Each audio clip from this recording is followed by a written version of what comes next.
I never thought my life would turn into a scene from one of those reality shows where everything unravels in front of your eyes.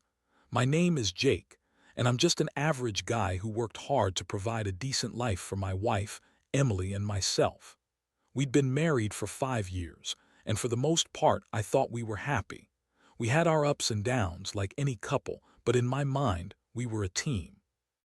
Even our friends, particularly Sarah and Charlie, a couple with a travel blog, always envied our connection. But lately, things felt off. It started with the little things. Emily was more distant, often glued to her phone, smirking at messages I couldn't see and going on girls' nights more frequently than usual. I tried to brush it off at first.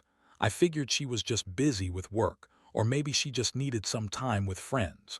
Who was I to get in the way of that? But the more I tried to convince myself, the more it pricked at the back of my mind. Then came the weekend that shattered everything. I planned a surprise getaway for just the two of us, thinking some quality time would help us reconnect. I booked a cozy cabin in the mountains, and I was excited to rekindle the romance we seemed to have lost. But when I brought it up to Emily, she suddenly had other plans, something about a last-minute event with Sarah and Charlie. I pushed back, and she snapped, her usual sweet demeanor morphing into something biting and defensive. The way she rolled her eyes made my stomach drop, but I let it go. I wasn't in the mood for a fight. That same weekend, after a long day at work, I returned home early, just in time to catch Emily off guard.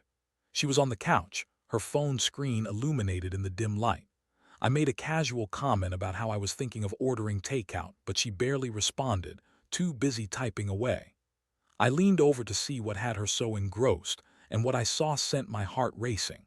A string of flirty messages exchanged with Charlie, my supposed friend. The texts were explicit, filled with inside jokes and hints about meeting up without me. My heart raced as I read the words. I felt like I'd been punched in the gut, the air knocked out of my lungs. I tried to play it cool, but inside I was a whirlwind of confusion, disbelief, and anger. How could she do this to me? I put the phone down slowly, pretending I hadn't seen anything, my mind racing with thoughts of betrayal. The confrontation came the next day when the hurt turned into rage. I couldn't hold it in any longer. "Emily, we need to talk," I said, my voice firm but shaky. She looked up, her face going pale, as if she already knew what I was about to say. "Is this about the surprise trip?" I took a deep breath. "No, it's about you and Charlie." I laid it all out, the texts, the innuendos, everything. Her reaction was nothing short of infuriating. She laughed, dismissing my concerns as jealousy and paranoia. "Jake, you're overreacting. It's just friendly banter," she claimed, her eyes rolling in disbelief. I felt my anger boil over. "Friendly? This is beyond friendly, Emily. I can't believe you're trying to brush this off." She backed off for a moment, her demeanor shifting from nonchalance to defensiveness. "Oh, please, it doesn't mean anything. You're being ridiculous. It's just harmless fun. You wouldn't understand." Those words cut deeper than she could know. I felt all the love I had for her fade into confusion and hurt. I wanted to scream, to shake her, to make her understand how betrayed I felt, but I didn't. I just stood there, letting the silence stretch between us, my heart shattering into pieces. I thought our marriage was built on trust, but in that moment I realized how wrong I was. Emily had crafted a reality where she could cheat without consequences, lying through her teeth as I stood there in pain, pulling further away from me. As she continued to justify her actions, I felt myself floating away from the situation, as if I was watching from outside my body. The betrayal was too much, and I knew I had to make a choice. No more playing nice. I had to decide how I was going to move forward with a wife who had betrayed my trust so shamelessly. Little did I know, this was just the beginning of my journey towards reclaiming my life and finding a new path through the wreckage of my marriage. In the aftermath of that confrontation, I felt like I was living in a completely different world. It wasn't just the pain of betrayal that consumed me. It was the swirling chaos of emotions and the persistent questions that followed. How could I have missed the signs? How long had this been going on? I felt like I was drowning, gasping for air in a pool of confusion and hurt. Emily tried to act like everything was normal after our argument. She continued to throw out excuses, claiming I was just being paranoid and that Charlie was like a brother to her. I'd never seen her so defensive. It almost felt like she was looking through me instead of at me, as if I didn't exist anymore. I couldn't stand the way she smirked when she thought I wasn't watching, her phone always at her side, like a lifeline to her hidden life. Each time she checked her messages, it was like a dagger to my heart. I needed to clear my head. So I started taking long walks around the neighborhood. I wanted to gather my thoughts and figure out my next steps. Each step felt heavy, as if the weight of the world rested on my shoulders. I thought about the life we had built together, the late-night talks over pizza, our laughter echoing around the room, and the dreams we had shared. But now, it all felt like a cruel joke. That's when I decided to take a different route. Since Emily had chosen to pursue her escapades, I figured I could show her that I could live my life without her. I didn't want to wallow in self-pity. I wanted to reclaim my happiness, and if I had to do it without her, so be it. I started by making a list of things I had always wanted to do but had put off for Emily's sake. I signed up for a hiking group that met every weekend, something I had wanted to try for ages but had always let her disinterest sway my decision. I met new people, forged new friendships, and started capturing moments with my camera, something I had lost sight of amidst the chaos of our relationship. I felt lighter with every step I took on those trails. The fresh air revitalized me, and for the first time in what felt like years, I smiled, genuinely smiled. But there was a lingering shadow. I kept seeing Emily's face during my hikes, her laughter ringing in my ears. I had to confront her again, but this time I wasn't angry. I was determined, and I had to understand what this all meant. I had to know if she was truly committed to saving our marriage or if she was just going to keep lying through her teeth. When I returned home one evening, I found her in the living room scrolling through her social media feeds. I took a deep breath and sat across from her. "Emily, we need to talk again," I said, my voice steady. She looked at me with a mixture of annoyance and apprehension. "What now? I told you it's nothing." "Then why do I feel like I'm losing you?" My throat tightened as I spoke. "Why do you keep denying something that's so obvious?" Her expression faltered for a moment, and I could see the gears turning in her mind. "Jake, it was a mistake. I didn't mean to hurt you. Charlie he's fun to be around. You haven't exactly been the most exciting partner lately." Her words felt like a slap in the face. Was she really blaming me for her infidelity? I felt a mix of anger and sorrow wash over me. "So you think cheating is justified because I've been busy? That's your excuse?" Emily crossed her arms defensively, her tone sharp. "You always prioritize work over me. I felt neglected and Charlie was there. You can't just ignore that." I shook my head, grappling with the absurdity of it all. "So instead of talking to me, you chose to sleep with my friend. How does that make sense?" "I was lonely, Jake. I thought you'd never notice. I didn't want to ruin what we had," she hissed, her eyes flashing. "But you caught me, so now what?" I felt the last remnants of my patience slip away. "You want to know what? I don't know. I don't know if we can fix this. I don't know if I can trust you again. But I do know that I deserve better than this." With that, I stood up and walked out, my heart pounding in my chest as I slammed the door behind me. I didn't have a plan or an answer, but I felt a sense of empowerment wash over me. I was no longer just a husband. I was a man who deserved respect, love, and loyalty. That night I lay awake, my mind racing. I thought of Emily and the memories we had shared and the way she had shattered my trust. I was in a battle with my emotions, and I knew I had to make a decision soon. Would I continue to fight for a marriage that seemed lost, or was it time for me to embrace my newfound independence and take control of my life? Deep down, I felt like I was on the verge of a major shift, a turning point that would define my next steps. But what would that mean for Emily and me? I was about to discover just how deep betrayal could run and what it would take to heal from it. The days that followed were a whirlwind of emotions, oscillating between anger, sadness, and a newfound determination to reclaim my life. Emily and I navigated an unspoken tension, an awkward dance of avoidance as we cohabited in what felt like a ghost of our former marriage. We spoke only when necessary, and even then, the words were clipped and devoid of warmth. It was clear that the facade of normalcy had shattered, leaving behind a jagged landscape of mistrust and resentment. I found myself spending more time away from home, either hiking with my new friends or diving into work projects that had been set aside. Each excursion felt like a small victory, a reminder that my happiness didn't hinge on Emily's presence. However, the thought of confronting the reality of our marriage still loomed large. I couldn't ignore the fact that there was still a part of me that clung to the hope of salvage, a part that wanted to believe we could fix the mess she had created. One Friday evening, I decided it was time to have another serious talk. I needed clarity. I wanted to know if she was truly committed to salvaging our relationship or if she was just waiting for the right moment to leave. I approached her as she sat at the kitchen table, her phone in hand, and took a deep breath. "Emily, can we talk?" I asked, trying to keep my voice steady. Her expression hardened, but she nodded, placing her phone down. "What now?" "I need to know what you want," I said, my heart pounding. "You've hurt me in ways I never imagined possible, and I need to know if you're willing to fight for this marriage or if you're just going to keep stringing me along." She looked at me, her eyes narrowing. "I've already said it was a mistake. I don't want to throw away what we have, but it's hard when you're not present, Jake. You've been so distant." I felt a rush of frustration.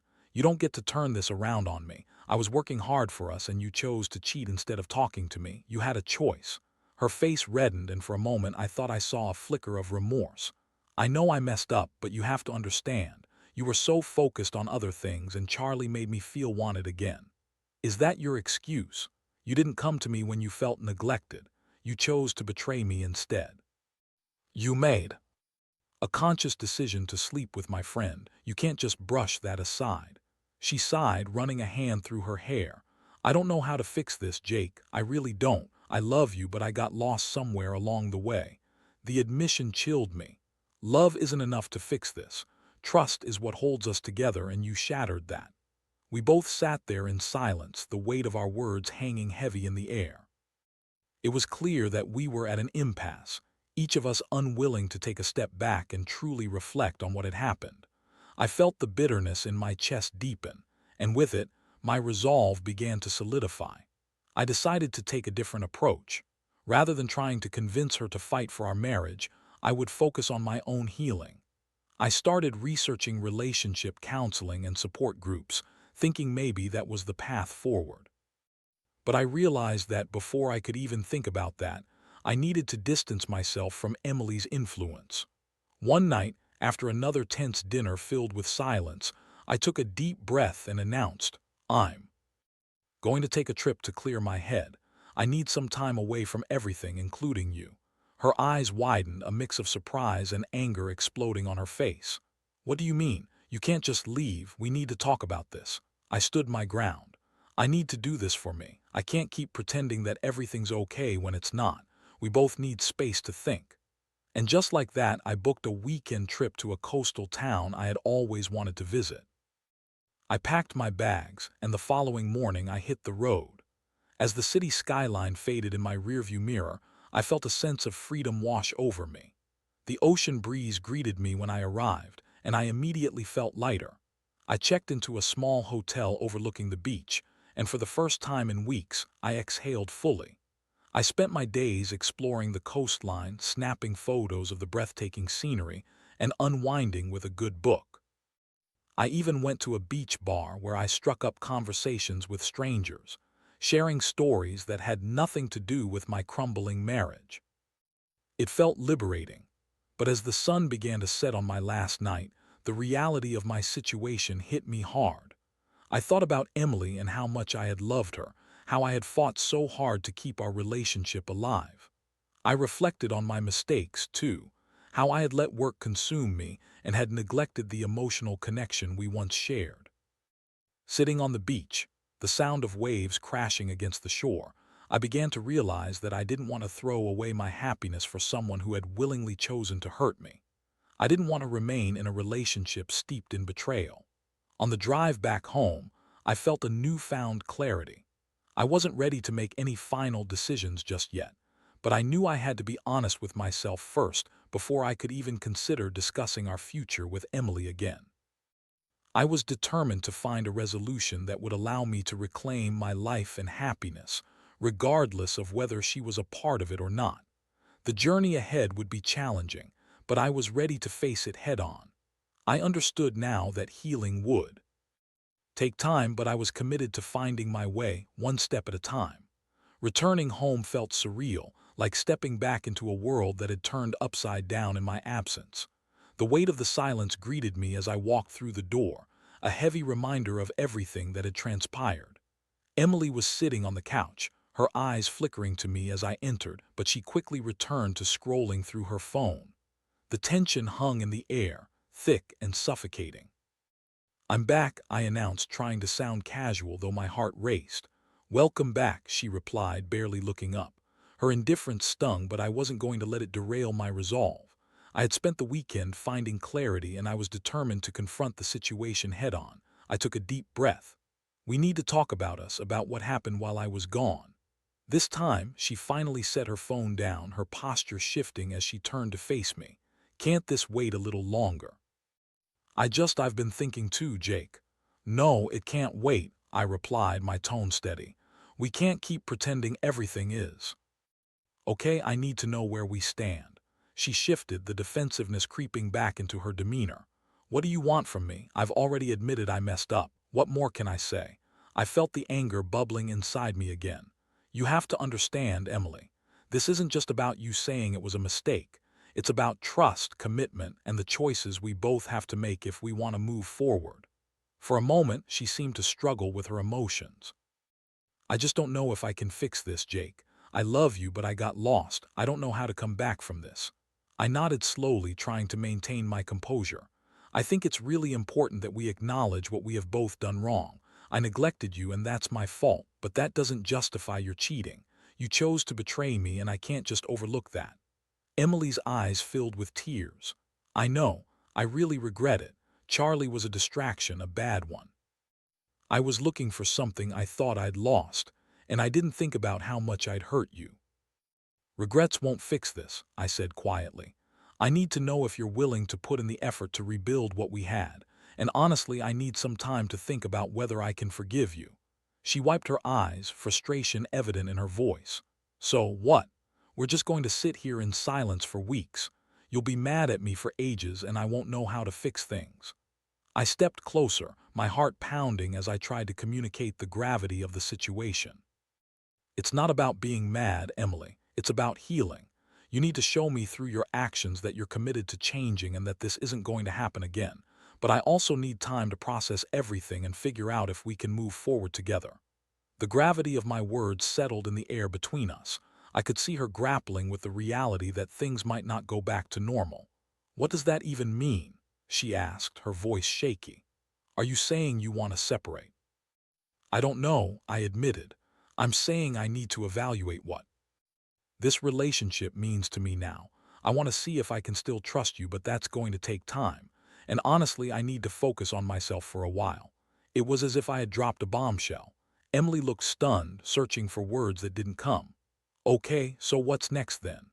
"We should consider seeing a counselor," I suggested. "Maybe that can help us navigate our feelings and the mess we're in. But I can't promise anything until I know I can trust you again." She nodded slowly, tears streaming down her cheeks. "I'll do whatever it takes, Jake. I want to make this work. I'm willing to fight for us." Hearing her say that was a small comfort, but it didn't erase the pain. "You saying that is one thing. I need to see it in your actions," I replied. "You'll need to take the lead in this, Emily. I won't be the one carrying this relationship anymore." That night, as we lay in bed, I felt the distance between us more than ever. Despite our conversation, the silence was deafening. I could sense the internal struggle within her, but my heart felt heavy with uncertainty. I had opened the door for a potential reconciliation, but I wasn't sure if I was ready to walk through it. The next few days were challenging. Emily attempted to reach out, offering to cook dinner or spend time together, but I remained distant. I knew I needed to set boundaries and focus on my own healing. I immersed myself in my work and hobbies, spending time with friends who had become my support system. One evening a few days later, I received a text from Sarah, Charlie's girlfriend.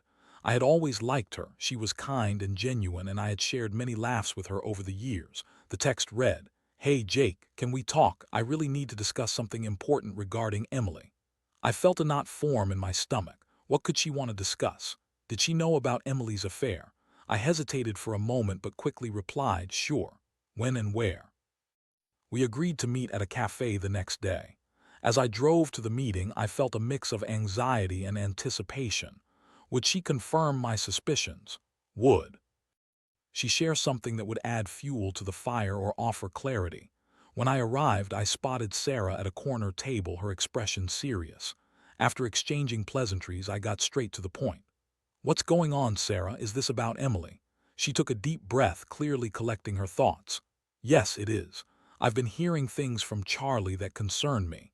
I know about the affair, Jake, he told me. And I can't believe Emily would do that to you."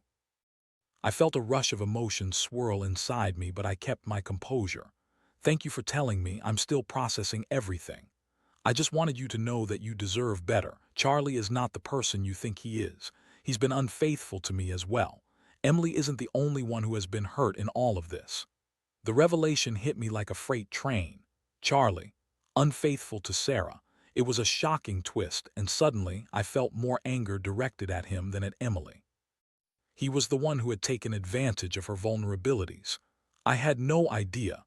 I thought he was my friend, I said, shaking my head.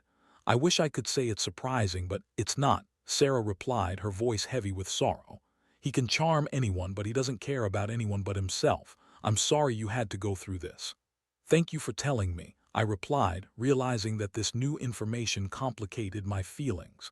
"It's hard to process, but I appreciate your honesty." Leaving the cafe, I felt a torrent of emotions surging inside me.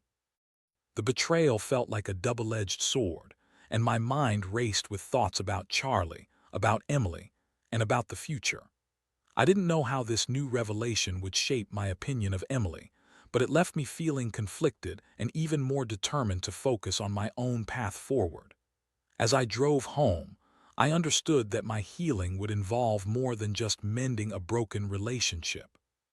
It would require me to confront the choices I had made, the people I had trusted, and the life I wanted to build for myself. The journey was far from over, but I was ready to face whatever lay ahead.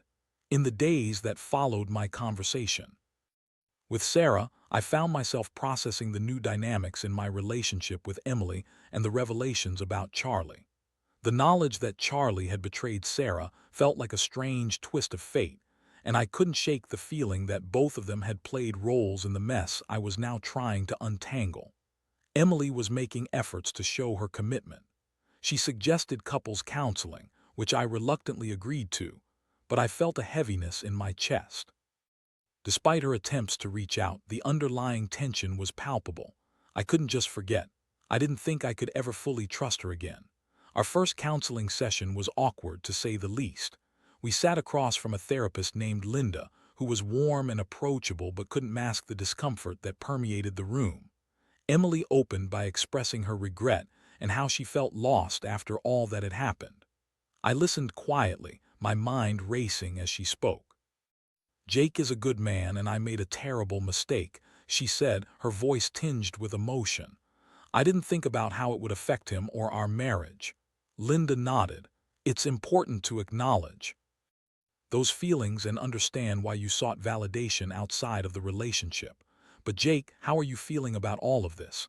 I took a deep breath, feeling the weight of her gaze on me. "Honestly, I'm still angry and hurt.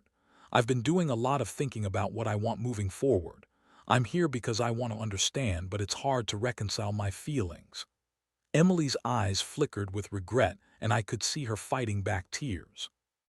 I didn't want to be the villain in her story, but I also didn't want to pretend everything was okay. I felt like I was walking a tightrope, wanting to support her in her journey of change while guarding my own heart. The session dragged on, with Linda guiding us through discussions about trust, communication, and boundaries. I spoke about the importance of feeling valued in the relationship and how Emily's actions had shattered that foundation. After the session, Emily reached for my hand.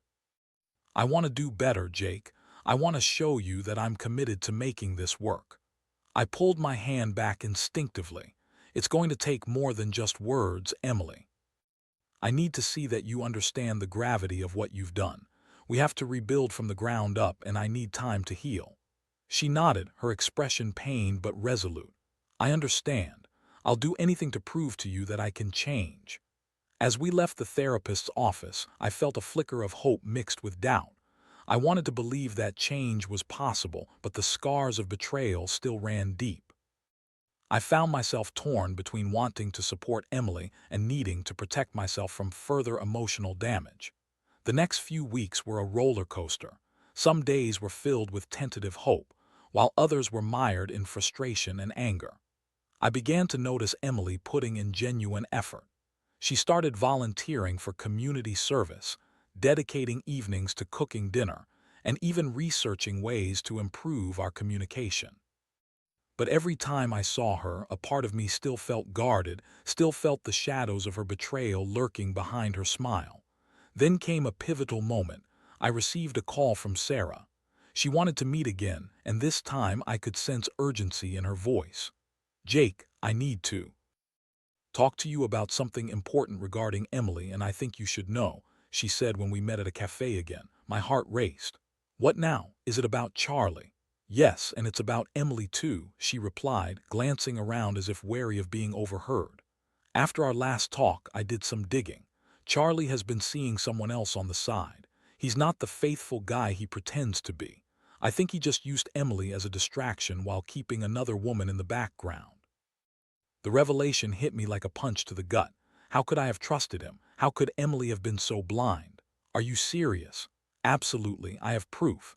I found messages on his phone, and I think he was trying to keep Emily in the loop to make her feel special while juggling someone else. I couldn't keep this from you." I felt a mix of anger and pity for Emily, all the hurt, and she had been deceived by someone who was supposed to be my friend. What do I do with this information? "I think you should tell her. She deserves to know the truth, and maybe it will help you both understand how manipulated you both have been by him." That night at home, I wrestled with the decision. I could either shield Emily from this new pain or confront her with the truth. Ultimately, I decided she had the right to know. When I confronted her after dinner, I watched her face pale as I relayed Sarah's information. "Emily, you need to know that Charlie has been cheating on Sarah. He's been using you as a distraction while keeping another woman in the background." Her eyes widened in disbelief. "No, that's not possible. Charlie wouldn't do that to me, would he?" I felt a mix of frustration and sympathy as she stumbled over her emotions. "He would, Emily. He's been lying to both of us, and you deserve to know the truth." Her expression shifted from shock to anger and then to deep sadness as the reality set in. "I can't believe this. I thought I was the one who had messed up. I thought I had lost everything, but he wasn't even worth it."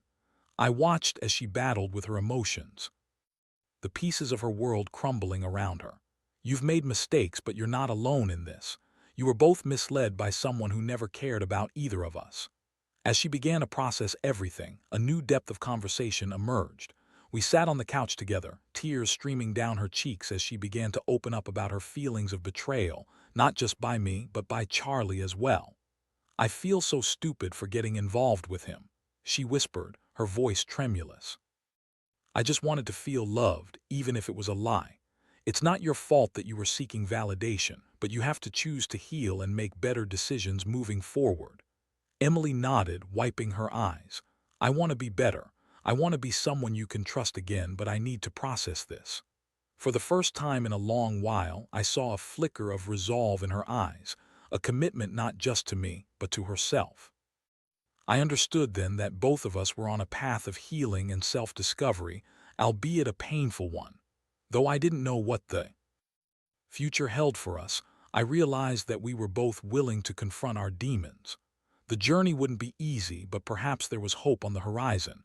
If we could be honest with ourselves and each other, we might find our way back to a healthier, more authentic connection. As I lay in bed that night, I felt a sense of peace wash over me. It was a long road ahead, but I was ready to face it, step by step.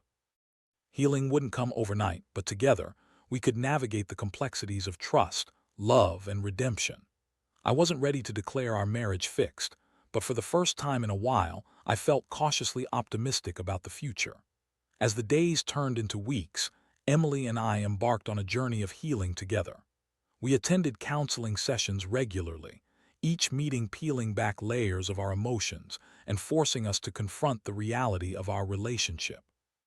We learned how to communicate more effectively, to express our feelings without resorting to blame, and to actually listen to one another. The first few sessions were still uncomfortable. The weight of betrayal loomed over us like a dark cloud, but as we dug deeper, I started to see glimmers of the woman I had fallen in love with. The laughter we shared began to return, albeit cautiously, as we navigated our way through this painful chapter. Emily took responsibility for her actions, acknowledging that she had sought validation in all the wrong places. It was painful to hear, but it was necessary. One evening, after a particularly insightful session with Linda, Emily surprised me by bringing home dinner from my favorite restaurant. She set the table with candles and made an effort to recreate the ambience of our early dates. As we sat down to eat, I couldn't help but smile at the effort she was making. "Thank you for this," I said, genuinely appreciative. "It means a lot to me." "I know I've messed up so much," she replied, her voice soft. "But I want to show you that I'm serious about fixing things. I'm learning every day how to be better, not just for us, but for myself too." In that moment, I felt a glimmer of hope.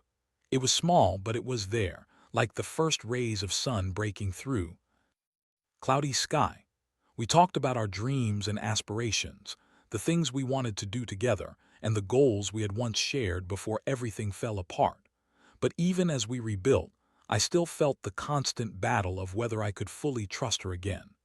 I found myself checking in with my feelings every day, sometimes feeling vulnerable and scared of slipping back into old patterns. One night, while I was browsing through old photos on my phone, I came across a picture of the two of us from our honeymoon. We looked so blissfully happy, radiating joy and love. It hit me hard. I realized how much I missed that connection, that feeling of being truly united. With newfound determination, I decided to plan a weekend getaway for just the two of us. I wanted to create new memories that could overshadow the pain of the past. I chose a cabin in the woods, a place far away from the distractions of our daily lives where we could focus on each other. When I shared my plan with Emily, her eyes lit up. "I can't believe you're planning this. I'd love that." As the weekend approached, I felt a mix of excitement and anxiety. Would we be able to connect the way we used to? Would the past haunt us, or could we truly step into this new chapter together? When we arrived at the cabin, the air was crisp and refreshing, the silence of nature enveloping us like a warm blanket. We spent our days hiking through the woods, cooking together and sitting by the fire, sharing stories and laughter. I watched her relax, her shoulders easing from the burden she had carried for too long. One night, as we sat by the fire, I turned to her. "I know we still have a long way to go, but I can feel us getting stronger. I want us to keep moving forward together to rebuild our foundation." Emily nodded, her gaze steady. "I want that too. I'm committed to showing you that I can be the partner you deserve. I don't take this lightly, Jake. Every day is a choice and I choose you." Her words struck me. They felt sincere. It was a breakthrough moment, and I could see that she was truly dedicated to making things right. We shared a long, lingering kiss, one that tasted of hope and possibility rather than betrayal. As we packed up to leave the cabin, I felt lighter, more optimistic about our future. The journey ahead was still daunting, but I knew we were both ready to face it. We had each other, and for the first time in a long while, I felt like we had a chance to rebuild our lives together. Back home, we continued to attend counseling and established communication habits that fostered openness and honesty. I found myself slowly learning to trust Emily again, one cautious step at a time. I reminded myself that healing was a process, and I was willing to invest in rebuilding our relationship. Looking back, I realized that the affair had changed us, but it hadn't defined us. We had been through the fire, and while we emerged with scars, we also carried with us a deeper understanding of ourselves and each other. I learned that love requires more than just passion. It requires commitment, honesty, and the willingness to fight for one another. I also learned that the journey of healing can lead to unexpected growth, not just individually, but as a couple. As we settled into our new routine, I started to feel a sense of peace wash over me. I had taken control of my life again, and while the road ahead remained uncertain, I felt hopeful about what was to come. We were no longer just surviving. We were learning to thrive together, navigating the complexities of love, trust, and forgiveness, one day at a time.